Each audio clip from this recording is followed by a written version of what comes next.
What's going on, everybody, and welcome to the Other Side of the Firewall podcast, where we talk the latest and greatest of cybersecurity news, as well as we highlight those movers and shakers and glass ceiling breakers, those people of color who made it to the other side of the proverbial firewall. My name is Ryan Williams, and as always, I'm joined by Shannon Tynes. What's up? What's up? What's going on? So, definitely continue to check us out. Monday, Tuesday, our topics. Wednesday, discussion. Thursdays, Ask Us SSP. Fridays, everything else. Movies, books, games, all that good stuff. If you're listening to us on 99.1 FM out in the Atlanta area, you get everything all in one dose, right? 1 hour episode. And then also check us out on the DC Fairfax Public Access Channel 10 as well. But without further ado, I give it to Shannon. All right, everybody. So this article actually comes from a local news station up in Wisconsin, I believe is what it was, NBC26.com, and it's written by Pari Apostolakos, right? So this software company called Power School, this software Power School from a software company was used by multiple school districts across northeast Wisconsin, and they announced they had experienced a cybersecurity attack, right, on their student information system last week. So we've talked about this before, about schools and hospitals and things of that nature being soft targets when it comes to cybersecurity threats, right? So you may be asking yourself, well, why even bring this up? Why is this a big deal or anything? You know what I mean? Well, because the software company paid the ransom. Okay. What happens when you feed a stray cat or a stray dog one time, right?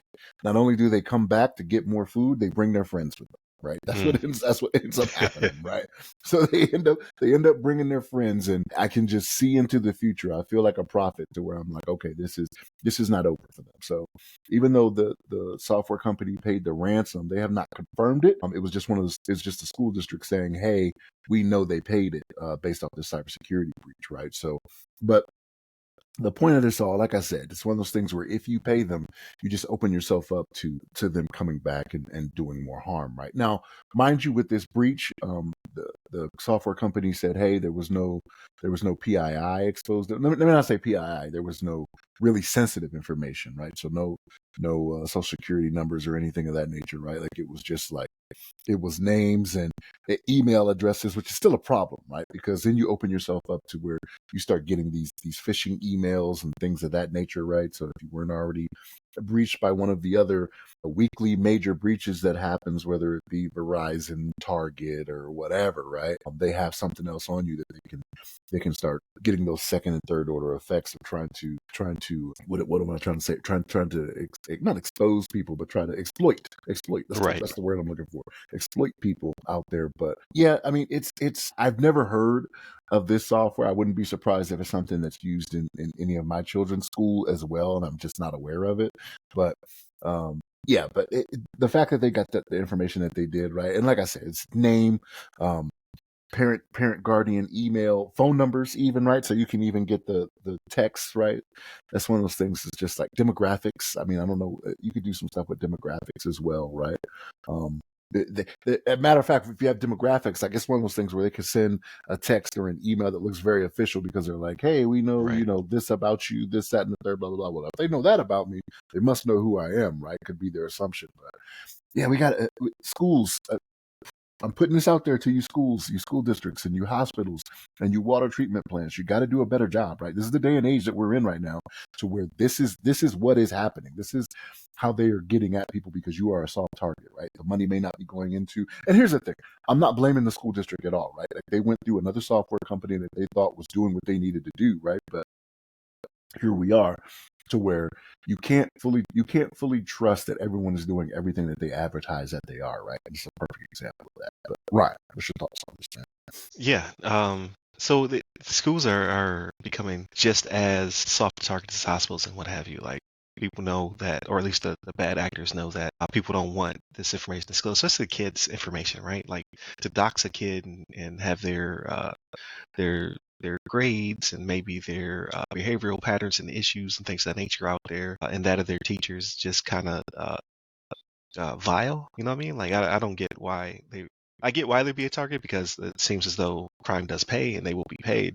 But I don't get the ethics there, like to steal information and then say, okay, we'll take your money, but we won't sell the information. Like it's not trustworthy. If they were to target children to begin with, then they, there's no honor amongst these thieves, in my opinion. But I don't know. They keep getting paid, so there's something there. But I didn't know much about Power School either. But then when you go to their page, so they've been around for 30 years, right? So they're not a slouch. They've been in the industry for a while.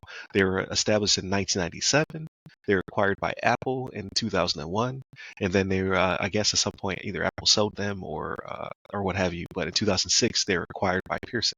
So Pearson is obviously we know about them through all of The the testing certification for testing and things that we certifications. do. Yeah, so Pearson testing centers and things of that nature. But they're definitely no slouch.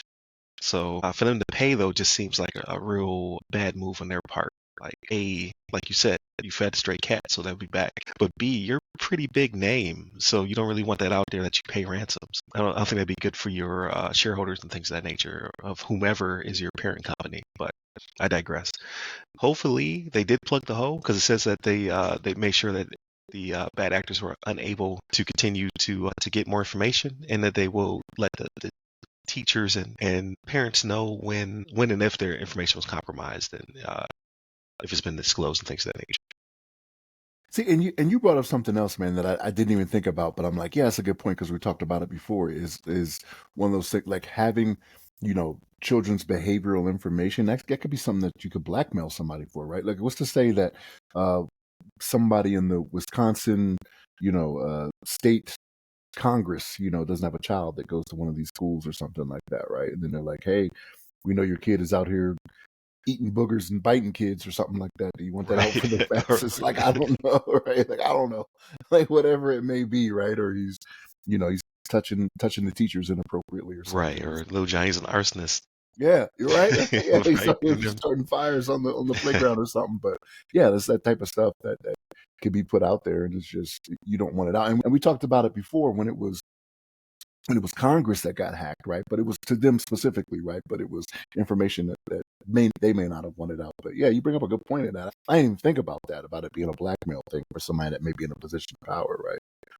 So Yeah, it's a multitude of bad ways this can go, and it's just unfortunate that they paid them. Like I wish they had gone to the federal government or something to help, stop that, so that way they wouldn't have to pay the ransom, but B, they could, who's to say they still won't catch them? Because we've seen the Department of Justice and what have you has ways of tracing cryptocurrencies and things of that nature. So like they might still get them, but I don't know. I just think it's a bad look. So more will be disclosed. We'll find out more about it. And uh, you said they're only out, or no, you didn't say they're only out in Wisconsin. Every time you say Wisconsin, I think Wisconsin. Call them by their real name, Wisconsin. So what I'm trying to say is I don't think it's only going to affect Wisconsin because this software it's pretty prolific, right? It's in lots of different school districts. So this one I've been hit, but then hopefully they've figured out what was the vector that the bad actor was able to use, that they're able to patch the rest of them used, potentially around the globe,